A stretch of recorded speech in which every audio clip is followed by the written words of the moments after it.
بسم اللہ الرحمن الرحیم۔ شروع اللہ کے نام سے جو بڑا مہربان نہایت رحم کرنے والا ہے۔ السلام علیکم پیارے دوستوں، آج کی اس ویڈیو میں ہم آپ لوگوں کو بتانے والے ہیں حضرت آدم علیہ السلام کی وفات یعنی موت کا واقعہ۔ پیارے دوستوں، حضرت آدم علیہ السلام سے پہلے دنیا میں کیا تھا؟ یہ وہ سوال ہے جو ہم سب کے ذہن میں آتا ہے کہ کائنات میں انسانوں سے بسنے سے پہلے آخر کیا تھا؟ ایک صحابی نے حضور صلی اللہ تعالیٰ علیہ وسلم سے سوال کیا کہ اے اللہ کے رسول صلی اللہ تعالیٰ علیہ وسلم، زمین اور آسمان کو پیدا کرنے سے پہلے ہمارا پروردگار کہاں تھا؟ آپ صلی اللہ تعالیٰ علیہ وسلم نے فرمایا کہ تب اللہ کے سوا اور کچھ نہیں تھا۔ پھر اس نے پانی پر اپنا عرش بنایا جیسے وہ کائنات کی شروعات تھی۔ پھر اللہ تعالیٰ نے قلم کو پیدا کیا اور اس کو حکم دیا کہ لکھ، اور قلم نے اللہ تعالیٰ کے حکم اور اس کے علم سے کائنات تک ہونے والے سب کچھ لوح محفوظ میں لکھ دیا۔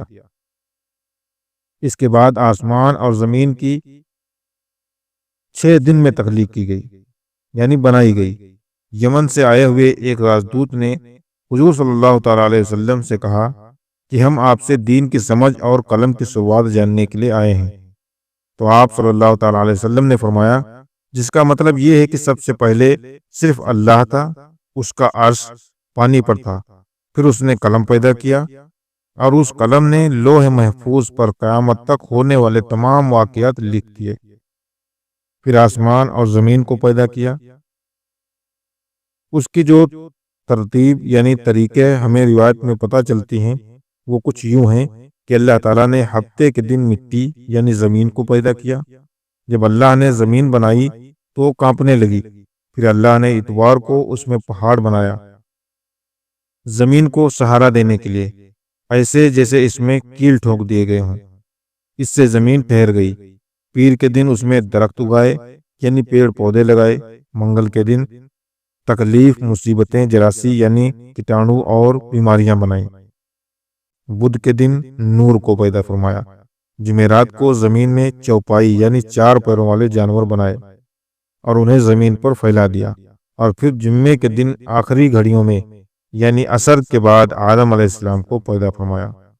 جیسے اللہ تبارک تعالیٰ نے انسان کی پیدائش سے پہلے اس کی سکھ سودھاؤں کے لیے زمین اور اس پر ضروریات کی تمام چیزیں پیدا فرما دی، یعنی مخلوق کی شروعات میں آخری نمبر پر انسان کو پیدا کیا۔ اور نسل انسانی میں سب سے پہلی تخلیق حضرت آدم علیہ السلام کی تھی۔ وہ تمام انسانوں کے باپ ہیں۔ انسانوں کی پیدائش سے پہلے فرشتوں اور جنوں کی تخلیق بھی ہو چکی تھی۔ فرشتے اللہ تعالیٰ کی وہ مخلوق ہیں جن کا اصل ٹھکانہ آسمان ہے اور وہ زمین والوں کے لیے استغفار کرتے ہیں۔ فرشتوں کو نور سے پیدا کیا گیا، جبکہ جنوں کی پیدائش آگ سے کی گئی اور انسانوں کی پیدائش مٹی سے ہوئی۔ ابلیس جو کہ شیطان تھا وہ بھی فرشتوں میں سے نہیں تھا بلکہ جنوں میں سے تھا، اور اس کی تخلیق بھی آگ سے کی گئی۔ کچھ روایت سے پتہ چلتا ہے کہ آدم علیہ السلام سے 2000 سال پہلے جنات پیدا کیے گئے، اور جب یہ فضنا فساد میں حد سے زیادہ بڑھ گئے تو اللہ تعالیٰ نے ان کی طرف فرشتوں کا ایک لشکر بھیجا۔ ان میں خوب لڑائیاں جھگڑے ہوئے اور ان میں فرشتوں نے جنوں کو تہس نہس کر دیا اور وہ سمندروں کے جزیرے میں پناہ لینے پر مجبور ہو گئے، اور آج تک ان کے رہنے کی جگہ یہی جزیرے ہیں۔ ابلیس یعنی شیطان جو کہ جنات کے سردار ہیں، اس کا ایک تخت ہے اور وہ تخت پانی پر ہے۔ ابلیس کا اصل نام اعجاز تھا اور اس کی نافرمانی کے بعد اسے ابلیس کا نام دیا گیا۔ ابلیس کا وہ تخت حقیقت میں کس جگہ پر ہے یہ ہم نہیں جانتے۔ خیر، جب اللہ تعالیٰ نے زمین کو انسانوں کے ذریعے سے آباد کرنا چاہا تو انسان کی تخلیق فرمائی، کیونکہ جنوں میں انسانوں جتنی عقل اور سمجھ نہیں تھی۔ کہا جاتا ہے کہ جنوں میں سب سے زیادہ علم رکھنے والا جن انسانوں میں سے 10 سال کے بچے کے برابر عقل رکھتا ہے۔ اللہ نے انسان کی تخلیق کر کے اس میں روح پھونکی۔ پھر اللہ نے فرشتوں سے فرمایا کہ میں زمین پر اپنا نائب بنانے والا ہوں۔ فرشتوں نے اللہ سے پوچھا کہ ایسی مخلوق کو کیوں پیدا کرتا ہے جو زمین پر فساد کریں اور خون بہائیں، اور ہم ہر وقت تیری تعریف اور پاکیزگی بیان کرتے ہیں۔ اللہ تعالیٰ نے فرمایا کہ جو کچھ میں جانتا ہوں وہ تم نہیں جانتے۔ فرشتوں کے سوال کے دو مقصد تھے، پہلا کہ کیا یہ بھی جنوں کی طرح زمین پر فساد کریں گے، اور دوسرا یہ کہ ہم سے تیری عبادت میں کوئی کوتاہی ہوئی ہے۔ بہرحال جب اللہ تعالیٰ نے حضرت آدم علیہ السلام کو پیدا کیا تو زمین سے مٹی لانے کا حکم دیا، پھر اللہ کے پاس اس کے حکم کے مطابق مٹی لائی گئی۔ وہ مٹی اللہ تعالیٰ نے پوری زمین سے اٹھوا دی۔ یہی وجہ ہے کہ حضرت آدم علیہ السلام کی اولاد زمین کے رنگ کے مطابق ہی ظاہر ہوئی، کچھ لال، کچھ سفید، کچھ کالے، کچھ اس کے بیچ۔ اس مٹی کو پانی سے بھگویا گیا تو یہ تین بن گئی۔ قرآن مجید میں کچھ جگہوں پر انسان کی تخلیق کے لیے ترا کا لفظ آیا ہے، یعنی سوکھی مٹی، اور کچھ تین کا لفظ آیا ہے جو کہ بھیگی ہوئی یتر مٹی کو کہتے ہیں۔ جب پانی کو مٹی سے بھگویا گیا تو لیس دار ہونا شروع ہو گئی، پھر اللہ تعالیٰ نے خود اپنے دست مبارک سے اس مٹی سے انسان کا ڈھانچہ تیار فرمایا۔ اللہ تعالیٰ نے انسان کی تخلیق فرشتوں کے سپرد نہیں کی، بلکہ انسان کو خود ایک مورتی کی صورت میں ڈھالا۔ اس کے بعد ایک شخص ایک خاص وقت اس کو چھوڑے رکھا، یہاں تک کہ وہ گیلی مٹی سوکھ گئی اور اس کا رنگ کالا ہو گیا اور اس میں سے بدبو آنے لگی۔ پھر وہ سوکھ کر کے کھنکن کی مٹی بن گئی اور آخر میں آگ پر پکی ہوئی مٹی کی طرح صورت اختیار کر لی، یعنی آگ میں پکی ہوئی مٹی جیسے بن گئی، جسے قرآن پاک میں فخر کہا گیا ہے۔ اس مٹی کے لیے اور بھی کچھ الفاظ قرآن مجید میں ملتے ہیں، جیسے ہمایوں یعنی کالی مٹی، مسنون یعنی بدبودار مٹی، سلسل یعنی کھنکن کر بولنے والی مٹی۔ تخلیق آدم علیہ السلام کا ایک کرشمہ ہے۔ انسانوں کو ایک بہترین شکل عطا کی گئی۔ اس وقت انسان کا قد بہت لمبا ہوا کرتا تھا اور ان کے بعد آنے والے لوگوں کے قد گھٹتے چلے گئے۔ انسانوں میں سب سے لمبا قد حضرت آدم علیہ السلام کا تھا۔ ایک روایت میں حضرت آدم علیہ السلام کا قد 60 ہاتھ لمبا بیان کیا گیا۔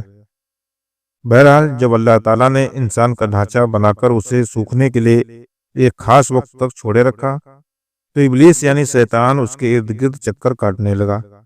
وہ اس ڈھانچے کو بجا کر دیکھتے تو اس میں سے ایسی آوازیں آتی جیسے خالی مٹی کے مٹکے سے آتی ہیں، اور اس نے دیکھا کہ یہ ڈھانچہ پیٹ والا ہے تو سمجھ گیا کہ یہ مخلوق اپنے آپ پر قابو نہیں کر پائے گی۔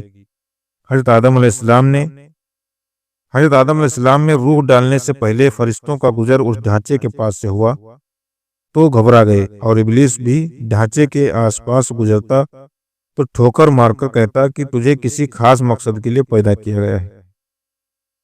یہ کہہ کر وہ اس کے منہ کے راستے اس میں داخل ہو جاتا اور کمر کے راستے باہر آ جاتا، اور پھر اس نے فرشتوں سے کہا کہ اس میں گھبرانے کی کوئی ضرورت نہیں ہے، اگر مجھے اس پر حاوی کیا جائے تو میں اسے خطرے میں ڈال دوں گا، اور اگر اسے مجھ پر حاوی کیا گیا تو میں یقیناً اس کی نافرمانی کروں گا۔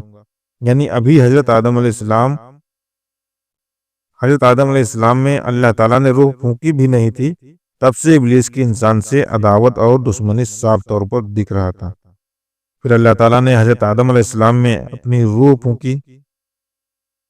جیسے ہی روح اس بنائے ہوئے ڈھانچے میں سر کی طرف سے ڈالی گئی تو حضرت آدم علیہ السلام کو چھینک آ گئی۔